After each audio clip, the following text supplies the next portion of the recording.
Let's take a journey back in time to 2010. This was week 15. The Lions were playing the Tampa Bay Buccaneers, and as you see on the scoreboard, the game would go into overtime. Well, who cares, right? What did the 2010 Lions and 2010 Buccaneers have to do with anything in NFL history, really?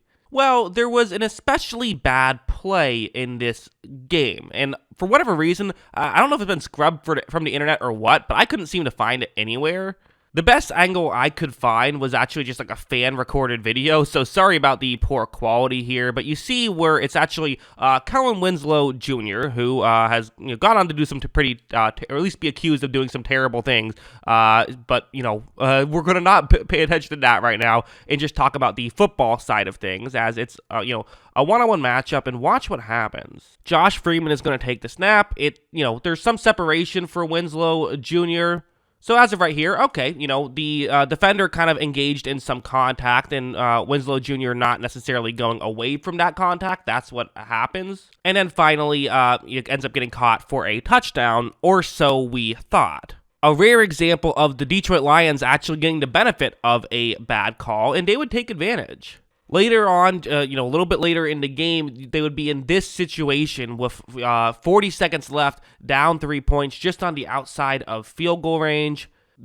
As you would see, they would be able to get the ball inside field goal range right there. The Lions would make the game-tying field goal to force overtime. And remember, these are the old overtime rules, so they got the coin flip. They won the coin toss and marched right down the field, scored the opening drive touchdown, and that was it. The Lions won. You might be wondering, who cares if the Lions won a random game in 2010? What does that matter? Well, it actually matters a ton. This was the standings in the NFC that year. You see the Falcons had the 1 seed, the Bears the 2 seed, Eagles 3 seed, and Seahawks the 4 seed, despite being just 7 and 9. If you remember, the Saints, who were the reigning champions, obviously famously lost to the Seahawks that year in the wild card round.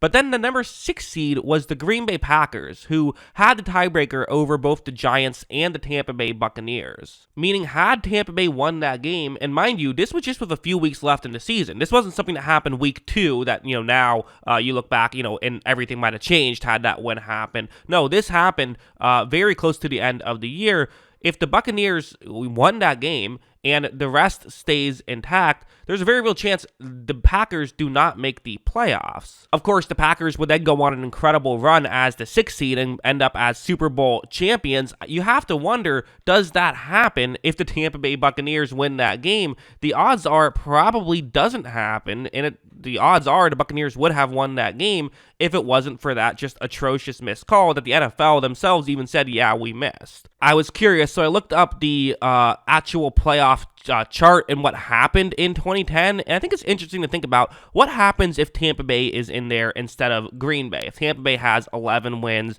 and they make the playoffs instead of the Packers, well, they actually maybe would have been favored over the Philadelphia Eagles that year. The Eagles only had 10 wins. The Buccaneers had 11. So it's possible the Buccaneers win that game, and let's just say that they do. We then had Tampa Bay versus Atlanta, which I think it's fair to say that Atlanta probably still wins that game, and the Bears probably still win their game, and then maybe in the conference championship, whether it's Atlanta or Chicago, there's a chance Atlanta wins and Atlanta beats Pittsburgh in the Super Bowl. There's a chance that Chicago wins and Chicago beats Pittsburgh in the Super Bowl, and either Matt Ryan or Jay Cutler have Super Bowl rings, or maybe the Steelers win a 3rd ring. Who knows? Maybe Josh Freeman gets hot, he wins a Super Bowl, and the whole history of the Buccaneers is changed, and that results in them not getting Tom Brady, and he instead goes to the Chargers and wins them a Super Bowl. There's so many different little things that could have happened. It's just a very fascinating kind of sliding doors moment in NFL history.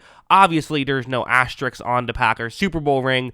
Things go your way sometimes. They took they still won 10 games. They still were a playoff caliber team and found a way to win 4 playoff games. They deserved their ring. But it's just very fascinating to think about, if Aaron Rodgers has no Super Bowl, if Jay Cutler wins more Super Bowls than Aaron Rodgers, what could have been? Just kind of an interesting moment in history that has definitely been forgotten.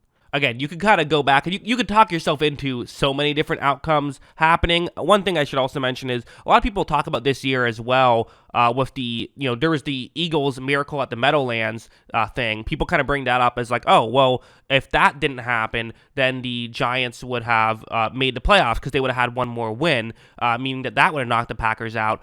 Yes, the Giants would have leapfrogged the Packers and gotten into the playoffs, but the Eagles then would have only had 9 wins, and they would have not been able to get into the playoffs because of that. So, no, that did not actually impact whether or not the Green Bay Packers made the playoffs. But again, who knows? I mean, is there a scenario where Atlanta and Matt Ryan win a Super Bowl? I actually think that's probably the most likely outcome, right? Green Bay kind of was a bad matchup for them that year. I don't think it's crazy to think that the Falcons do go on and win the Super Bowl that year if there wasn't for that one missed call. So, hey, typically the Falcons are happy to see the Buccaneers lose, but I guess in this scenario, a Buccaneers loss maybe cost Matt Ryan a ring. Kind of disappointing there. Or, again, we don't know if it's Matt Ryan, but just a fascinating situation and what would have happened. I mean, for all we know, maybe Atlanta were just big chokers and we're going to lose regardless because of it, and maybe in this scenario, the Eagles win, and then the 7-9 Seattle Seahawks, who just beat the Saints, also go on and they are able to beat the the Falcons, and then they get to the conference championship, and then maybe the Eagles beat the Bears, and then it's the 7-9 Seahawks in the Super Bowl. Who knows what would have happened? But none of those things did happen. The Packers won the Super Bowl, and the rest is history. Just an interesting thing. So yeah, what do you guys think of this video? Let me know in the comments below. Always love hearing from you, and of course, as always, thanks for watching.